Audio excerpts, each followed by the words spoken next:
மானம் பெரியதென்று வாழும் மனிதர்களை மான் என்று சொல்வதில்லையா?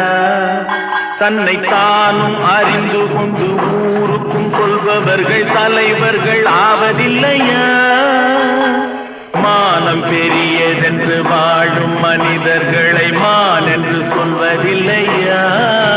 தன்னை தானும் அறிந்து கொண்டு ஊருக்கும் சொல்பவர்கள் தலைவர்கள் ஆவதில்லையா?